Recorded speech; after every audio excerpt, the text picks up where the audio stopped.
Biarlah saat ini ya Tuhan kami mau kembali belajar mengasihi Engkau lebih lagi. Biarlah kami ketika mengarahkan pikiran dan hati kami untuk membaca dan merenungkan firman. Sekali lagi kami dibuat takjub akan cinta-Mu yang besar bagi kami. Sehingga disitulah kami mendapatkan kekuatan dan anugerah untuk belajar mengasihi Engkau melalui mentaati dan melakukan firman Tuhan. Berbicaralah kepada setiap kami ya Tuhan. Berbicaralah sesuai dengan bagian kehidupan kami, sesuai dengan tantangan kehidupan kami. Pakailah perenungan firman yang akan kami pelajari bersama-sama menjadi alat-Mu untuk meneguhkan, menegur dan menguatkan kami hidup di dalam Engkau dan hidup bagi Engkau. Pakai juga hamba-Mu Tuhan yang lemah dan terbatas ini menjadi saluran berkat. Dengar doa kami Tuhan, kami naikkan semuanya hanya di dalam satu nama yang berkuasa, nama Tuhan kami Yesus Kristus. Amin. Silakan duduk Bapak Ibu dan rekan-rekan sekalian. Terima kasih kepada tim PAW Pak Doni, luar biasa, saya sungguh terberkati Pak pelayanannya. Dan saya juga sebelum memulai pengajaran perenungan firman Tuhan ingin mengucapkan terima kasih kepada Bapak Ibu. Sangat jarang saya pelayanan di sebuah gereja, tetapi juga didoakan untuk pelayanan yang dikerjakan oleh Grami. Atas nama Yayasan Grace Loan Ministry, saya sungguh mengucapkan terima kasih untuk atensi, perhatian, dan doa, serta dukungan Bapak Ibu untuk pelayanan yang kami kerjakan bersama-sama. Di dalam Grami ada beberapa rekan yang kami layani bersama-sama secara full time. Ada Pak Yakub Trihandoko, Pendeta Yakub Trihandoko, dan juga Pak Bejoli bersama dengan saya. Namun juga ada beberapa pembicara-pembicara yang lain yang juga terafiliasi dengan Grace Loan Ministry, misalnya Profesor Sensen Jaya, lalu juga dengan Pendeta Paulus Surya yang kami bersama-sama melayani di Grace Loan Ministry. Sekali lagi terima kasih untuk Bapak Ibu yang sudah memperhatikan dan mendukung kami di dalam doa.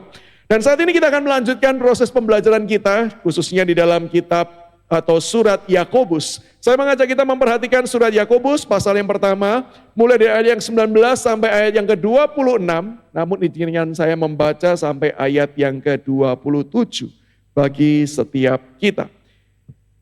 Demikianlah bunyi firman Tuhan. Hai saudara-saudara yang kukasihi, ingatlah hal ini. Setiap orang hendaklah cepat untuk mendengar, tetapi lambat untuk berkata-kata dan juga lambat untuk marah. Sebab amarah manusia tidak mengerjakan kebenaran di hadapan Allah. Sebab itu, buanglah segala sesuatu yang kotor dan kejahatan yang begitu banyak itu. Dan terimalah dengan lemah lembut firman yang tertanam di dalam hatimu, yang berkuasa menyelamatkan jiwamu. Tetapi hendaklah kamu menjadi pelaku firman, dan bukan hanya pendengar saja. Sebab jika tidak demikian kamu menipu diri sendiri.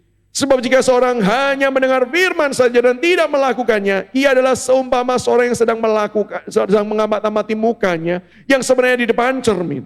Baru saja ia memandang dirinya, ia sudah pergi dan ia segera lupa bagaimana rupanya. Tetapi barang siapa meneliti hukum yang sempurna, yaitu hukum yang memerdekakan orang, dan ia bertekun di dalamnya. Jadi bukan hanya mendengar untuk melupakannya, tetapi sungguh-sungguh melakukannya, ia akan berbahagia oleh perbuatannya. Jikalau ada seorang menganggap dirinya beribadah tetapi tidak mengangkat lidahnya, ia menipu dirinya sendiri, maka sia-sialah ibadahnya. Ibadah yang murni dan yang tak bercacat di hadapan Allah Bapa kita ialah mengunjungi yatim piatu dan janda-janda dalam kesusahan mereka, dan menjaga supaya dirinya sendiri tidak dicemarkan oleh dunia. Demikian jauh firman Tuhan dibacakan. Selamat dan berbahagia setiap kita membaca dan merenungkan firman Tuhan di dalam kehidupan kita hari lepas hari. Bapak Ibu, ada seorang, ini kisah cerita Bapak Ibu. Seorang yang sangat jenius di dalam bidang musik. Lalu dia masuk ke dalam sebuah sekolah berasrama yang khusus mempelajari tentang musik. Namanya sekolah musik, pasti ada latihan. Nah, dia ini orang yang mengambil major di dalam hal piano bersama dengan rekan-rekan yang lain. Cuman Bapak Ibu, orang ini unik. Unik itu sedikit bersebelahan dengan nyeleneh gitu ya. Ini terserah deh mau dikatakan unik, mau dikatakan nyeleneh gitu ya. Kenapa?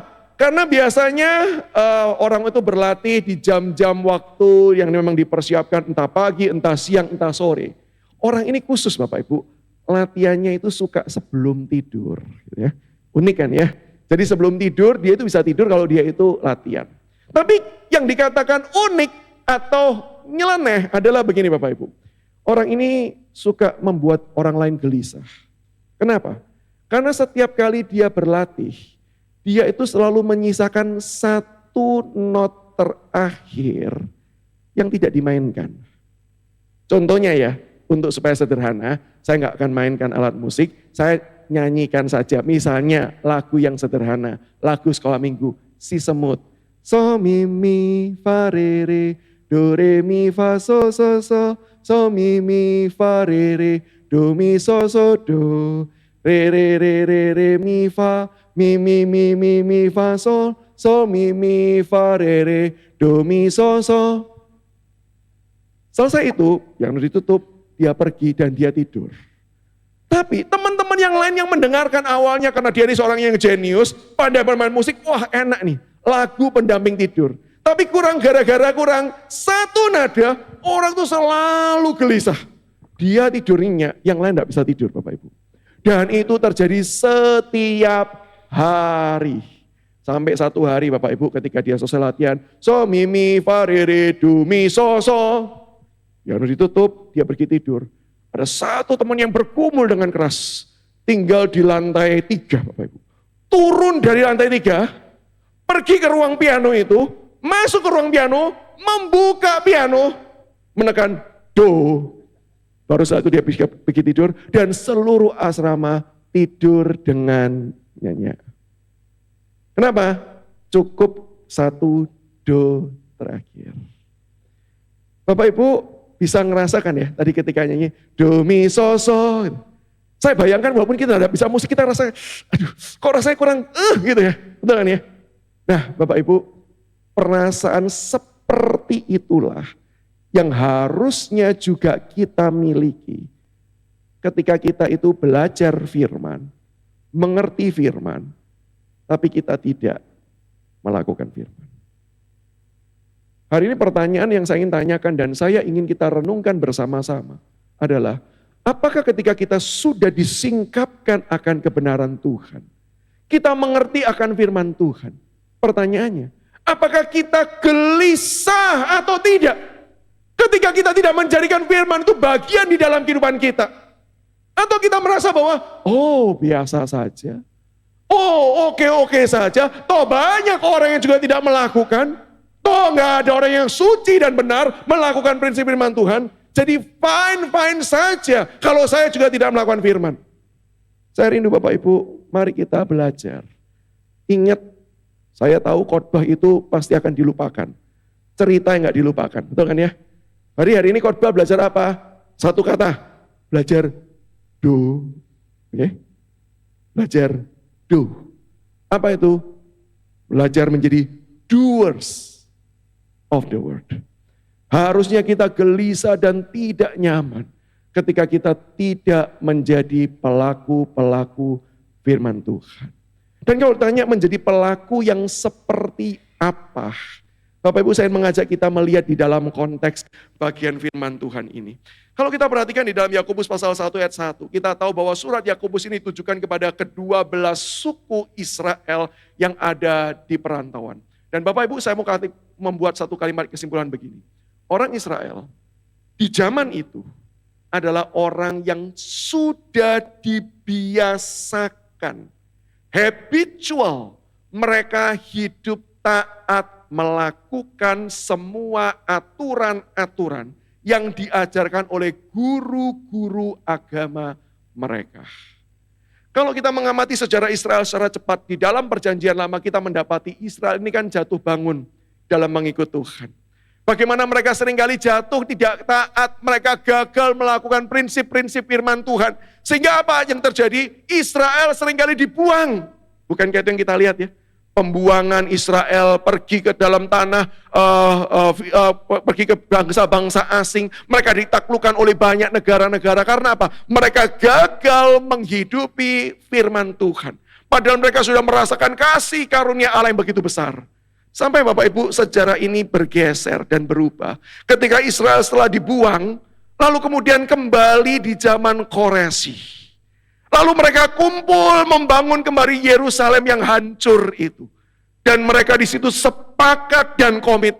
Kita mulai dari sekarang tidak boleh sama sekali tidak taat firman Tuhan. Kita harus belajar dengan serius bagaimana mengerjakan firman Tuhan dengan sepenuh hati. Tidak boleh ada satu bagian pun yang dilanggar dari firman Tuhan. Makanya Bapak Ibu, di zaman masa intertestamental yang kita lihat dari Maleaki sampai kemudian masuk perjanjian baru, muncullah gerakan-gerakan orang-orang yang komit belajar firman dan berusaha sekuat tenaga melakukannya. Maka muncul orang-orang Farisi, orang-orang Saduki, orang-orang Zelot. Siapa sih mereka ini? Saya tidak akan menjabarkan panjang lebar, saya cuma ingin memberikan kesimpulan. Mereka adalah kelompok-kelompok orang Yahudi yang pada akhirnya menjadi soko guru dan para pengajar. Orang Yahudi yang menerapkan firman Tuhan di dalam kehidupan mereka, berusaha sepenuhnya mengerjakan ajaran-ajaran Taurat. Atau kalau boleh saya tambahkan, dan menurut tafsiran mereka. Tadi kita baca ya, 10 hukum, ingat dan kuduskanlah hari Sabat. Kalau bagi kita kan pokoknya ke gereja selesai. Ya, mereka enggak loh Bapak Ibu. Mereka bagaimana mengingat dan menguduskan hari Sabat, ada ratusan aturan yang mereka harus terapkan supaya mereka tidak melanggar Taurat. Tidak boleh berjalan lebih jauh dari sekian kilo. Tidak boleh menyalakan api, tidak boleh kemudian memasak, tidak boleh kemudian menjahit, dan banyak aturan. Dan Bapak Ibu, itu dilakukan oleh orang Yahudi dari zaman Tuhan Yesus sampai sekarang. Saya masih ingat dosen kami, saya dengan pendeta Nila, ini satu kelas gitu ya, diajar oleh seorang dosen senior, namanya pendeta Cornelius Kuswanto. Dia seorang yang pernah studi pasca doktoralnya di Israel, Bapak Ibu. Dan satu cerita yang saya kenang, Bapak Ibu, dari perjalanan beliau. Ketika studi, dia cerita satu hari mendekati Sabat, Jumat jam 6. Sebelum jam 6, dia ditelepon sama rekannya. Dia bilang, saya sedang driving pulang ke rumah, ada kondisi darurat, boleh enggak kamu segera ke rumah saya? Dan kondisinya Pak Kor ini di Israel itu perlu perjalanan beberapa puluh kilometer dari rumahnya pergi ke rumah temannya. Sampai di rumah temannya ini kira-kira sudah jam 6 lewat. Lalu kondisi rumahnya itu gelap. Nah Pak Kor tuh gelisah, takut ada apa-apa ini ya. Kok ditelepon, kok rumahnya gelap. Terus ketika dia tekan belnya, terus dari dalam rumah berkata, masuk aja. Ya masuk, pintunya nggak terkunci Bapak Ibu. Nggak terkunci, dalam tuh gelap sekali. Dia tanya, kenapa gelap? Tolong nyalakan lampu. Dia nyalakan lampu. Tolong nyalakan ini, semua dinyalakan. Setelah selesai, ada perlu apa? Apa yang kemudian darurat? Temannya sambil duduk di ruang keluarga bersama dengan anggota keluarganya lengkap berkata, oh enggak apa-apa, sudah jam Sabat, enggak boleh nyalakan lampu. Jadi minta tolong kamu datang, khusus nyalakan lampu. Makasih ya, silakan pulang. Jadi datang ke rumah khusus untuk nyalakan lampu. Itu loh, ketaatan orang Yahudi. Luar biasa enggak? Luar biasa. Nggak heran Bapak Ibu, Tuhan Yesus di dalam Matius pasal yang ke-5, ayat 20 berkata demikian. Maka aku berkata kepadamu, jika hidup keagamaanmu tidak lebih benar daripada hidup keagamaan ahli-ahli Taurat dan orang-orang Farisi, sesungguhnya kamu tidak akan masuk dalam kerajaan sorga. Hal ini menandakan apa sih? Kalau bicara ketaatan, orang-orang Yahudi itu the best.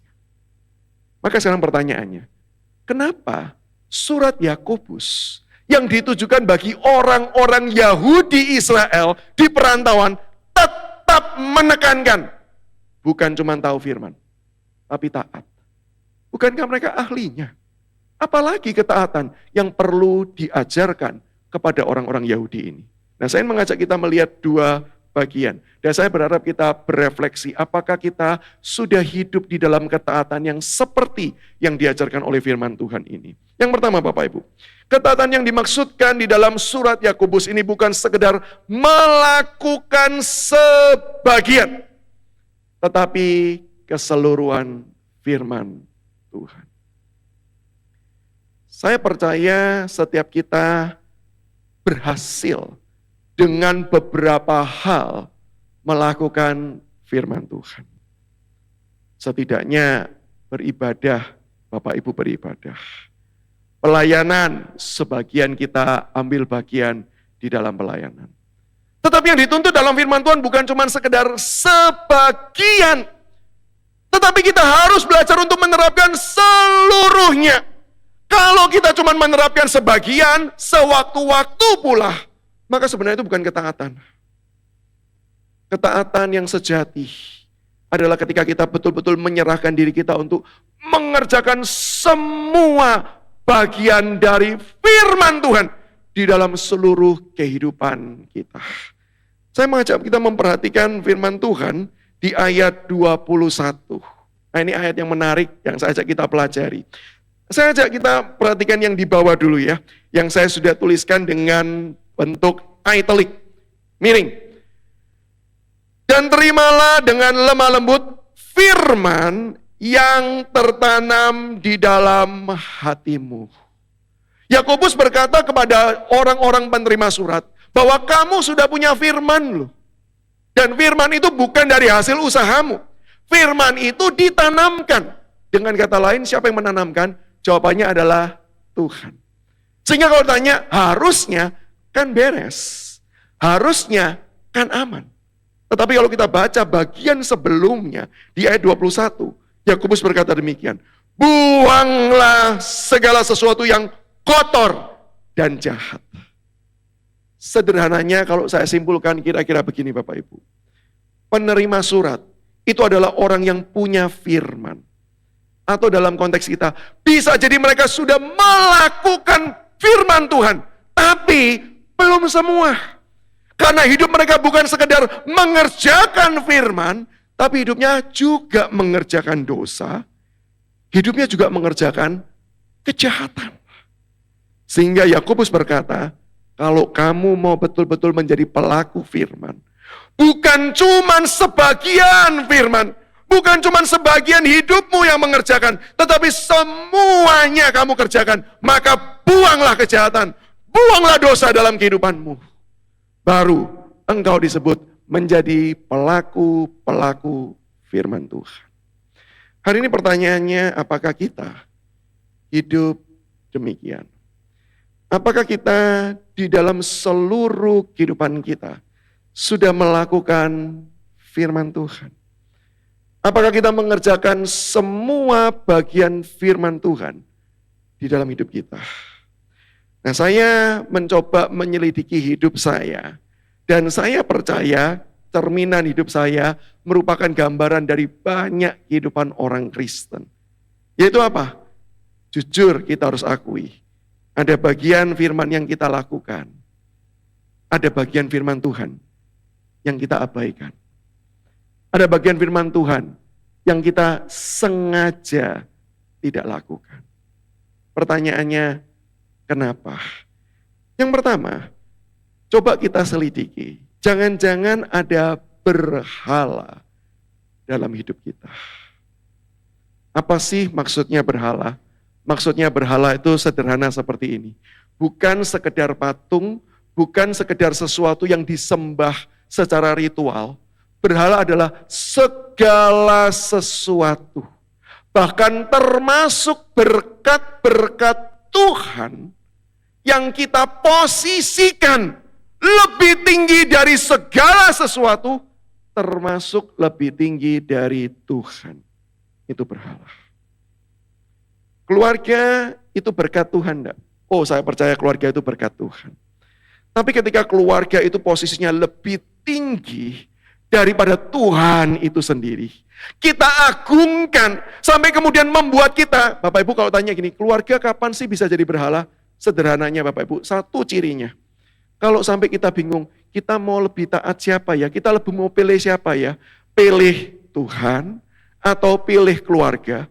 Bahkan kita belum memutuskan, itu tandanya keluarga sudah jadi berhala. Kenapa? Karena harusnya kalau mau dibandingkan Bapak Ibu, nggak ada yang sebanding dengan Tuhan. Bahkan termasuk keluarga, bukan? Sebaik apapun, seluar biasa apapun, tidak ada yang terbaik selain daripada Tuhan. Sehingga kalau kita sampai punya waktu, bahkan bisa berkata, saya harus lebih pilih siapa ya? Maka itu sudah jadi berhala. Demikian juga uang itu berkat Tuhan. Kekayaan itu berkat Tuhan. Maka baik enggak? Baik. Kalau di sini ada yang berkata, saya benci Pak dengan uang. Saya tidak suka Pak dengan kekayaan. Nanti tolong setelah kebaktian tunggu saya. Saya kasih nomor rekening saya. Ya. Tolong setelah itu ditransfer semua ke saya ya. Saya akan terima dengan penuh sukacita dan penuh dengan gembira. Berkat Tuhan tidak berkat. Tapi begitu posisinya di atas. Bahkan Tuhan itu hanya disembah dan hanya dihormati ketika saya terima berkat. Itu berhala. Nah Bapak Ibu, saya mencoba mengutip apa yang Tim Keller coba lakukan. Dia membagi berhala itu menjadi 4 kategori besar. Yang pertama adalah kenyamanan, penerimaan, kontrol, dan kuasa. Kenapa sih kita tuh nggak bisa melakukan semua firman Tuhan? Jangan-jangan bagian-bagian yang kita tidak lakukan itu mengusik kenyamanan kita. Ketika ada orang melakukan sesuatu yang jahat terhadap kita.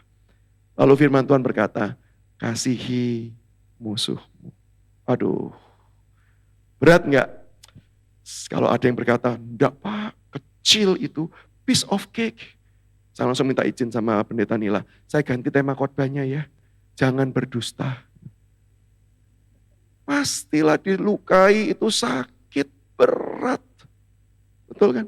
Tapi firman Tuhan jelas tidak berkata, kasihilah musuhmu. Berdoalah buat orang yang melukai kamu. Sehingga ketika kita mau mengerjakan itu, sebenarnya Bapak Ibu, kita bisa enggak? Kita sudah dimampukan. Karena apa? Karena kita sudah ditebus dalam Yesus Kristus. Dosa orang itu tidak lebih besar daripada dosa kita kepada Tuhan. Dan Tuhan sudah memberikan kasih-Nya yang besar kepada kita. Dan kita diminta mengasihi bukan dengan kasih kita, tapi kasih yang Tuhan berikan kepada kita. Kita diminta untuk mengasihi mereka. Harusnya kita punya kekuatan mengerjakan. Tapi kalau tanya kenapa nggak melakukan? Jawabannya kan sederhana. Nggak nyaman. Kenyamanan kita terusik. Atau kita selama ini kenapa tidak melakukan firman Tuhan? Kita berharap mendapatkan penerimaan. Firman Tuhan dengan jelas berkata ya, karena itu pergilah, jadikanlah semua bangsa muridku. Kalau baca ayat ini, jangan cepat-cepat lihat pendeta, hamba Tuhan, gitu. Wah ini, jangan lupa ya, jadikanlah semua bangsa muridku ya. No. Lihat cermin. Perintah ini buat siapa? Buat setiap orang percaya. Tapi begitu mau melakukannya, berat enggak? Berat. Kenapa? Jangankan untuk memberitakan firman yang kepada orang-orang yang berbeda keyakinan, kepada orang-orang yang mungkin satu agama, tapi enggak jelas Kristen pasti atau enggak, berat kan? Belum nanti dimusuhin. Apalagi ketika diminta memberitakan kepada mereka yang berbeda. Apalagi kepada siapa? Termasuk kepada rekan kerja, termasuk kepada tetangga. Belum tentu mereka dengan mudah menerima. Sudahlah, demi kerukunan, demi harmonis, sudah diam saja. Supaya apa? Nyaman. Supaya diterima. Maka seringkali pergumulan kita gagal melakukan firman. Karena mungkin ada berhala di dalam hidup kita. Coba deh. Kita introspeksi diri. Adakah berhala di dalam hidup kita? Tapi yang kedua Bapak Ibu, saya mengajak kita mencoba mengevaluasi lebih dalam. Jangan-jangan kita punya titik buta. Apa itu titik buta atau blind spot? Area di mana sebenarnya kita merasa kuat. Kenapa kita merasa kuat? Karena kita sudah terbiasa melakukan. Sebagai contoh Bapak Ibu, supaya sederhana. Kita terbiasa beribadah seperti ini. Betul kan ya? Saya yakin dan percaya ini adalah mayoritas adalah jemaat-jemaat yang rutin datang. Maka apakah kita sudah betul-betul beribadah dengan benar dan dengan tepat sebagaimana yang Tuhan inginkan? Kita perlu koreksi loh. Seringkali kita menganggap, oh kalau ibadah beres, aman. Kalau baca Alkitab, beres, setiap hari sudah lakukan. Kalau berdoa, beres, sudah kerjakan dan lakukan. Tunggu dulu. Pertanyaannya, kita bukan dipanggil sekadar melakukan, tapi melakukan yang benar dan tepat, seperti ajaran Alkitab. Pertanyaannya, sudah atau belum? Jujur Bapak Ibu, di area-area kuat, area-area yang sering kali kita kerjakan, bahkan dengan rutin, seringkali itu menjadi blind spot, di mana kita tidak lagi menggumulkan, sungguhkah aku serius? Sungguhkah ini benar seperti yang Tuhan inginkan? Satu contoh Bapak Ibu, ini nggak usah ngomong orang lain, ini pergumulan saya pribadi sebagai pengkhotbah ya. Saya bergumul untuk doa makan Bapak Ibu. Doa makan ini benar-benar doa atau ritual? Kalau jujur ya, saya akui ya, mayoritas doa makan saya ritual. Buktinya apa? Sederhana. Kalau lagi acara rame-rame gitu ya, yuk sebelum makan siang atau sebelum makan malam, yuk kita berdoa yuk. Terus doa sama-sama gitu ya. Tapi beda begitu selesai doa, begitu makanannya ada, pegang sendok dan garpu, yang saya lakukan apa? Tunduk kepala lagi dan doa. Di tengah-tengah doa baru mikir, tadi perasaan sudah doa deh ya, ngapain doa lagi ya? Itu membuktikan apa sih? Formalitas kan. Berdoa enggak? Berdoa kelihatannya. Tapi kalau tanya sungguh-sungguh gini. Datang kepada Tuhan. Bersyukur dengan sepenuh hati. Apakah kita mengerjakan di dalam doa? Mungkin saya harus mengakui jawabannya adalah enggak. Kenapa? Blind spot. Maka dalam kesempatan ini saya juga mengajak kita yuk evaluasi. Segala sesuatu yang biasa kita kerjakan. Jangan-jangan kita berpikir yang area ini aman. Yang belum aman yang tadi nih loh. Yang area yang kemudian ada berhalanya belum aman. Belum tentu loh. Bisa jadi yang ini tidak aman. Yang ini pun juga kita belum menjadi pelaku-pelaku firman yang tepat dan benar. Ini ajaran Yakobus. Firman yang Tuhan berikan bagi setiap kita. Ini yang pertama. Yang kedua Bapak Ibu, ketaatan seperti apa sih yang diajarkan Yakobus kepada orang Israel dan juga sekarang yang Tuhan minta untuk kita lakukan. Bukan sekedar melakukan, tetapi ketika kita melakukan, pertanyaannya adalah apakah itu keluar, lahir dari hati dan pikiran kita yang memang dipenuhi oleh firman Tuhan. Ini pertanyaannya. Ketika kita mengerjakan firman Tuhan, pertanyaannya sederhana gini, kita cinta gak sih sama firman Tuhan tersebut? Kita memang mau mengerjakan karena, oh iya ya, saya harus melakukan. Karena diingatkan, karena ditegur, karena kondisi. Atau betul-betul kita melakukan firman Tuhan karena pikiran kita dikuasai firman. Hati kita dikuasai oleh firman. Apakah itu yang terjadi? Pertanyaannya Bapak Ibu, gimana sih supaya pikiran dan hati kita itu dikuasai dan dipimpin oleh firman Tuhan? Sehingga dari pikiran yang dikuasai firman, hati yang dikuasai firman, lahirlah ketaatan akan firman Tuhan. Dan ketika itu yang terjadi Bapak Ibu, taatnya bukan sewaktu-waktu, tapi setiap waktu. Taatnya bukan dalam kondisi-kondisi tertentu, tapi dalam setiap kondisi. Ketaatan yang lahir karena pikiran dan hati yang dikuasai firman. Meskipun penuh dengan konsekuensi, kita tetap akan taat. Karena apa? Karena pikiran dan hati kita dikuasai firman Tuhan. Pertanyaannya, how? Bagaimana caranya? Mari kita perhatikan surat Yakobus ini. Ayat yang ke-25.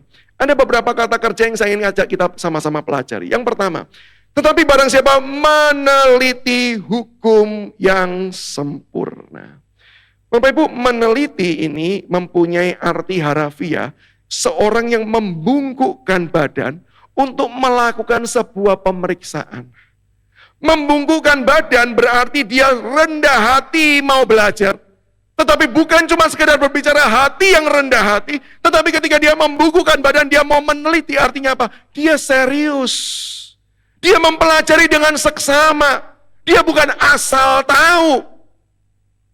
Hari ini kita belajar firman, itu asal tahu, atau kita teliti sungguh-sungguh. Dan Bapak Ibu, ketika saya katakan teliti sungguh-sungguh, itu bukan cuma berbicara mengenai semakin tahu teologi, semakin banyak pengetahuan, bukan. Meneliti itu artinya kita mempelajari firman, dan kemudian kita bercermin dan berkaca dari firman Tuhan itu. Apakah hidup saya di setiap area kehidupan saya, ketika saya di rumah, ketika saya di kerjaan, ketika saya di jalan, ketika saya sendiri, ketika ada orang lain, sudah enggak firman ini yang kemudian senantiasa saya hidupi? Itu meneliti.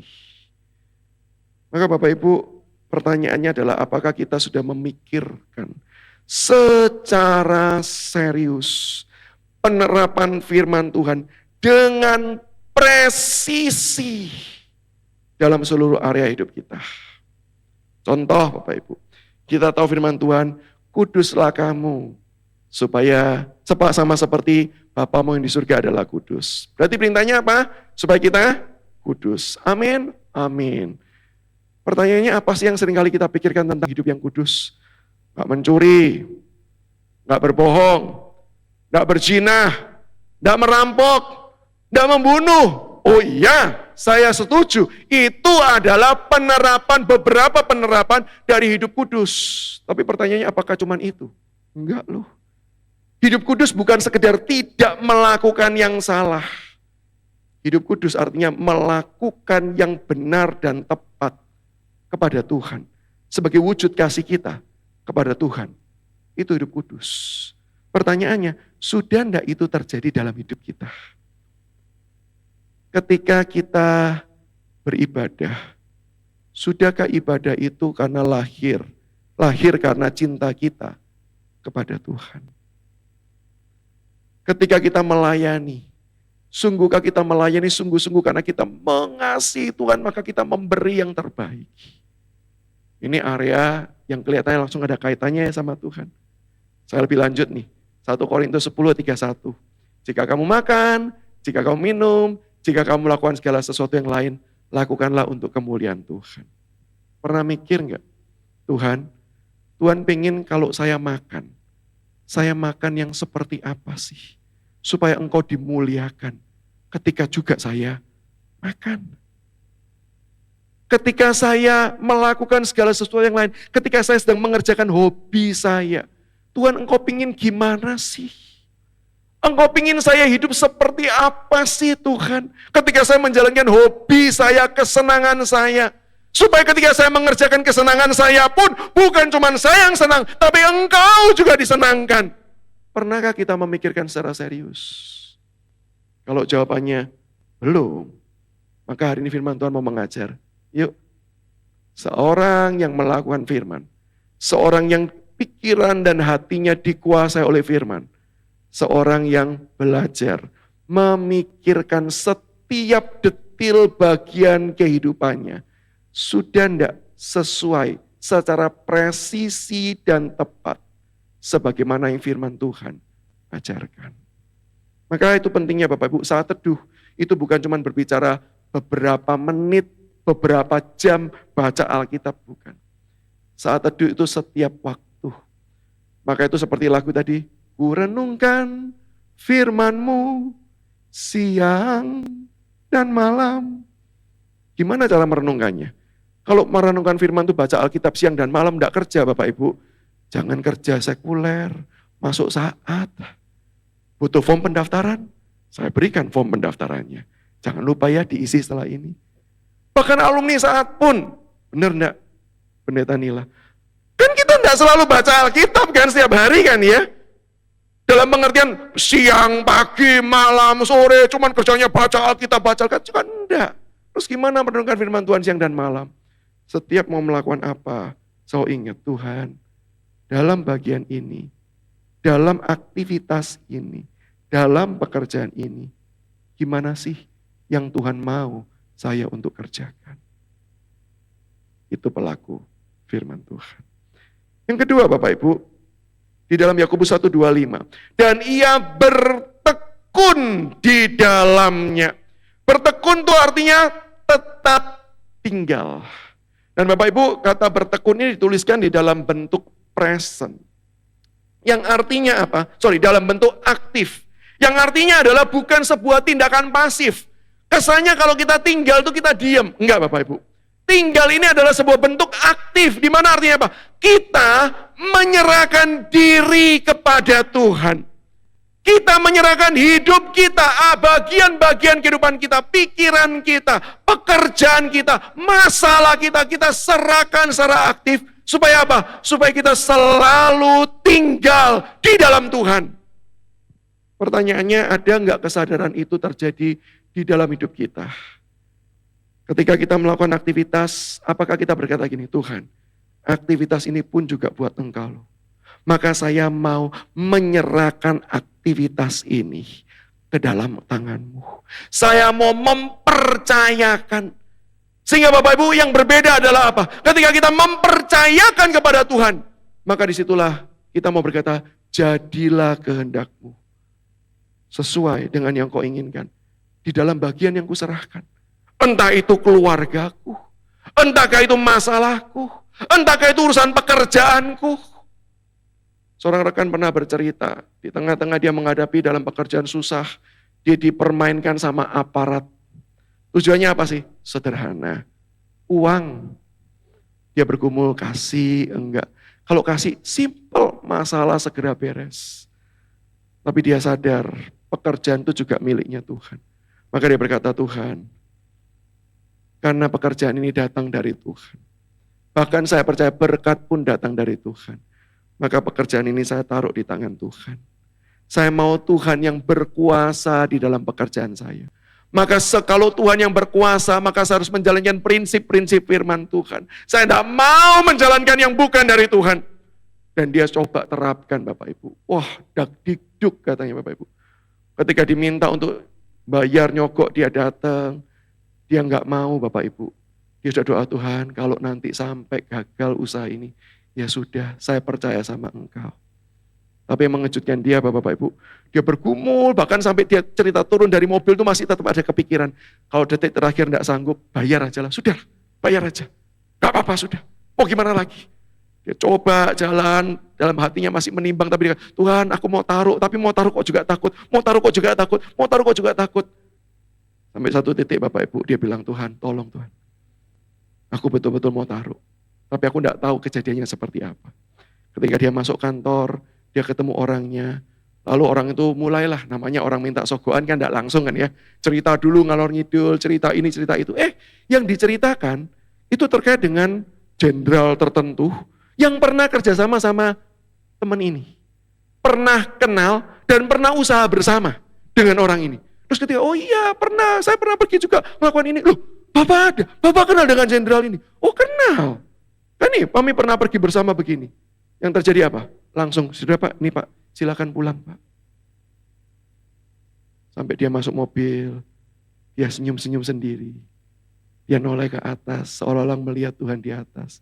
Dan bayangan saya Bapak Ibu ya, Tuhan di surga cuma noleh, dia berkata gini, gue bilang juga apa? Bisa kan? Kalau aku yang menjaga dan aku yang memelihara, aku yang memerintahkan, tapi aku yang memelihara, bisa kan? Apakah kita menyerahkan bagian hidup kita ini ke dalam tangan Tuhan? Sehingga ketaatan itu harusnya keluar sebagai luapan sukacita. Kenapa? Karena kita tinggal di dalam Kristus. Allah yang begitu baik, Allah yang begitu berkuasa dalam kehidupan kita. Kalau kita berbicara mengenai ketaatan melakukan firman Bapak Ibu, maka satu yang harus kita bicarakan yaitu Yesus. Pribadi yang melakukan secara sempurna apa yang menjadi kehendak Bapa. Bahkan di dalam pergumulannya yang sangat serius, ketika dia sangat gentar dan sangat takut berdoa di Getsemani, dia berdoa seperti apa? Kalau boleh, cawan ini kiranya lalu daripadaku. Tapi itu bukan akhir dari doanya. Dan dia menutup dengan berkata apa? Tetapi bukan kehendakku yang jadi, melainkan kehendakmu. Dan betul-betul dia kerjakan itu, bukan ketika dia ditangkap, dia menyerahkan dirinya. Ketika dia adili, dia bisa membela diri, tapi dia menutup mulutnya. Dia menyerahkan diri. Ketika disalib, orang masih berkata, kalau benar-benar anak Allah, turun. Dan itu piece of cake untuk Yesus. Gampang untuk melakukannya. Tapi bukankah dia tetap tinggal di salib? Sampai dia berteriak, Eli, Eli, lama sabachthani. Cawan murka yang dia tanggung, dia betul-betul tanggung di atas salib. Bukankah dia pribadi yang sempurna di dalam melakukan kehendak Bapa? Maka Yesus harusnya menjadi model dan teladan. Tapi bukan sekedar model dan teladan.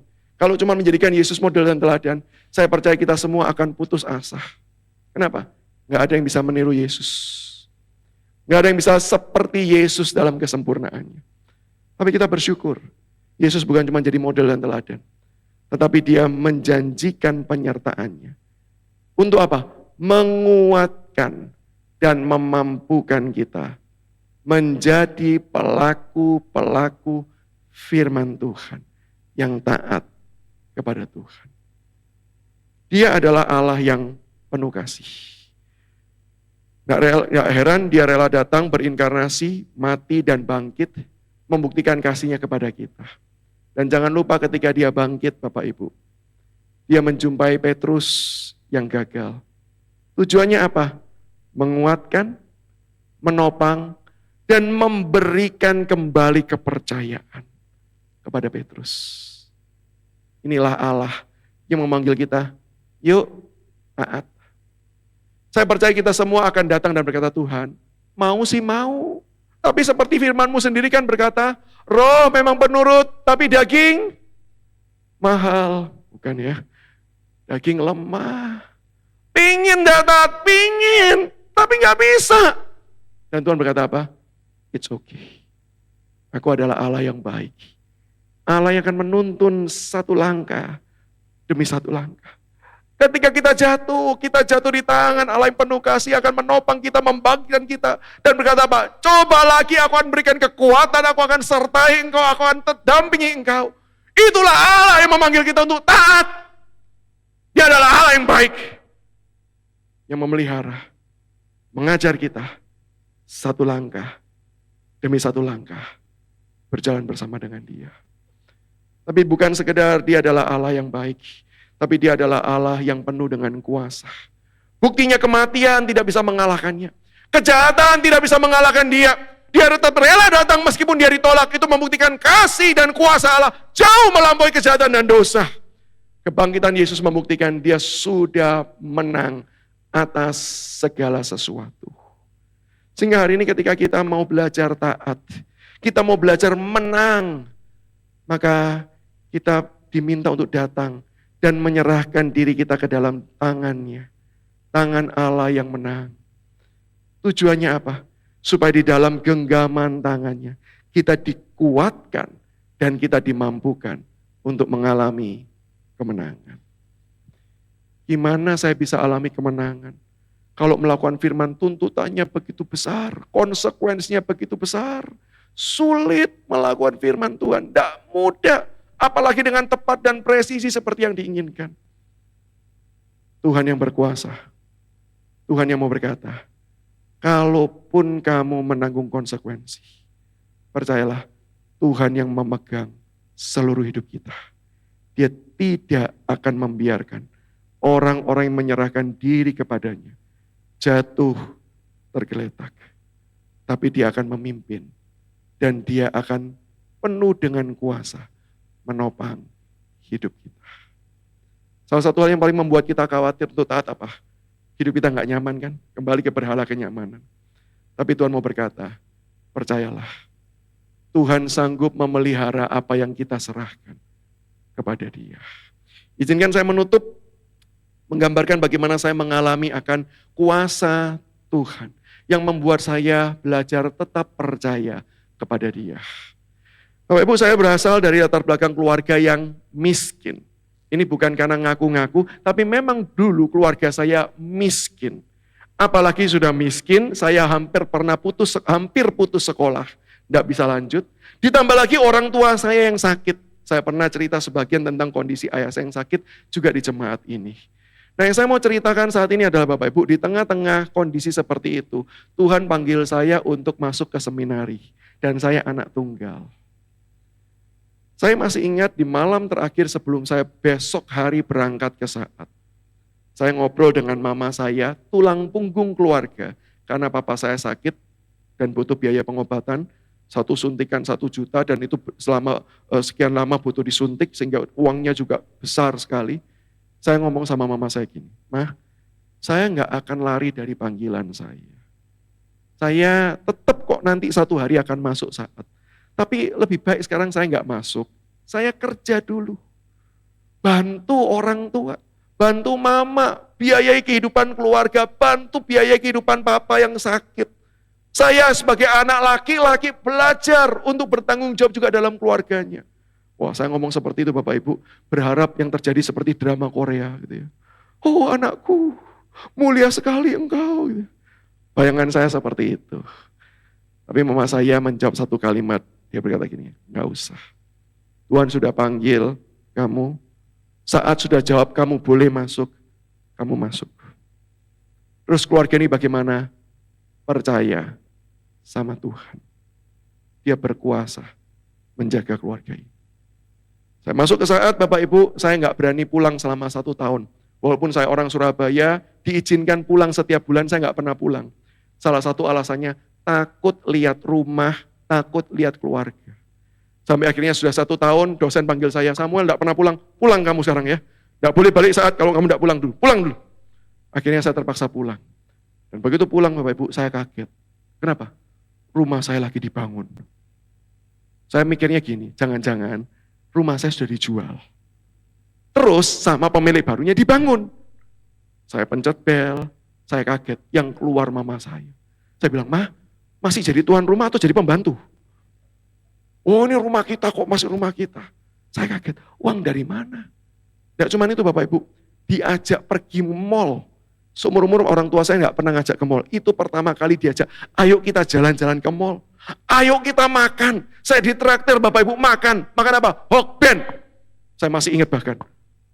"Pilih menu apa saja, silakan. Mahal, enggak apa-apa." Saya bilang, "Mah, ini beneran kita makan, menikmati, atau setelah makan kita olahraga?" Maksudnya apa? Cepat-cepat lari pulang gitu ya. Makan. Punya uang, tenang aja punya uang. Saya udah mulai curiga, mama saya ini kerjaannya apa sih? Jangan-jangan mama saya ini perampok bank kali, atau apa. Nggak cuma itu, sebelum pulang, itu hari Minggunya, diajak pergi belanja. Saya masih ingat Hypermart. Dibawakan banyak makanan-makanan kaleng kering gitu ya. Pendeta Nila pasti tahu kalau saya pulang ke Surabaya gitu ya, sering diminta, "Bagi berkat nih ya pada teman-temanmu." Saya disuruh lakukan perjamuan kudus gitu ya. Ingatlah, jadikanlah peringatan akan aku gitu ya, bagikan makanan-makanan. Punya duit sama? Punya. Sampai pulang ke rumah, mama saya buka laci. Dan untuk pertama kali saya lihat, 1 laci isi uang semuanya. Saya yakin, detik itu saya yakin, mama saya perampok bank ini dan sukses. Saya tanya, "Uang dari mana, Ma? Sebanyak ini?" Sama saya bilang gini, "Ya dari usaha, dari kerja. Dulu kerja kok enggak pernah begini, sampai pernah mau putus sekolah. Kenapa kok sekarang bisa seperti ini?" Mama saya cuma bilang, "Ya enggak tahu." Tuhan, ini ilustrasi mama saya. Tuhan itu kalau sudah buka keran berkat, enggak ada satu orang pun yang bisa menutupnya. Berkat itu terus mengalir melalui pekerjaan yang dilakukan. Ketika saya dalam perjalanan naik travel kembali dari Surabaya ke Malang, Bapak Ibu, saya teringat satu lagu hymn yang ada di KPPK. Refrennya berkata demikian. "Namun ku tahu, yang ku percaya, dan aku yakin bahwa Dia dapat memelihara yang ku serahkan sampai pada akhirnya. Saya seolah-olah Tuhan itu menatap saya. Saya ini imajinatif ya. Di travel itu saya sekali lagi membayangkan Tuhan. Lihat kepada saya dan berkata, bisa kan? Taat. Lakukan panggilan. Kamu takut kan ada konsekuensi. Kamu takut dengan semua bahaya. Wajar memang dunia ini menakutkan. Tapi lihatlah kepada Allah yang sudah mati dan bangkit. Allah yang memenangkan segala sesuatu. Segala sesuatu yang kita taruh di tangan Dia. Dia berkuasa memelihara dan menjaganya sampai pada akhir. Maka apa yang perlu kita khawatirkan? Apa yang perlu kita takutkan? Datanglah pada Yesus. Serahkan semuanya dan ikuti panggilannya. Mari kita tundukkan kepala. Saya memberikan kita kesempatan berdoa secara personal, menyerahkan segala kekhawatiran kita untuk hidup taat kepada Tuhan. Mari kita koreksi hidup kita.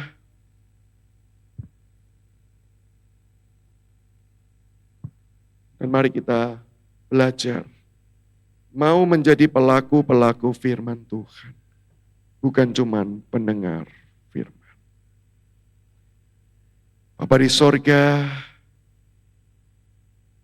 mendengar apa yang harus kami lakukan. Kami harus segera mengaku kami nggak sanggup. Kami nggak bisa taat sepenuhnya. Kami nggak bisa taat kalau harus berasal dari hati kami yang lahir karena sudah dikuasai firman. Pikiran kami yang sudah dikuasai firman. Kami masih lemah. Tapi Tuhan, satu hal yang membuat kami saat ini bisa berdoa dan berkata, Tuhan, kami mau belajar taat. Karena Engkau yang memanggil kami untuk taat. Engkau baik dan Engkau memelihara hidup kami. Maka kami mau belajar mempercayakan diri kami ke dalam tangan-Mu. Dan kami percaya Engkau yang akan melatih kami menjadi pelaku firman Tuhan. Berkatilah setiap rekan-rekan hamba-Mu jemaat di tempat ini dalam setiap pergumulannya ketika mereka harus taat firman. Hamba-Mu tidak tahu apa pergumulan dan tantangan yang dihadapi, tapi kami percaya Engkau adalah Allah yang mengenal pribadi demi pribadi. Maka bantulah setiap orang Tuhan, untuk mereka boleh melihat Engkau dan percaya kepada tuntunan dan pemeliharaan. Inilah kami Tuhan. Kami berdoanya di dalam satu nama yang berkuasa, yaitu nama Yesus Kristus yang sudah mati dan bangkit bagi kami. Yesus yang memelihara hidup kami. Kami serahkan diri kami sepenuhnya ke dalam tangan pengasihan.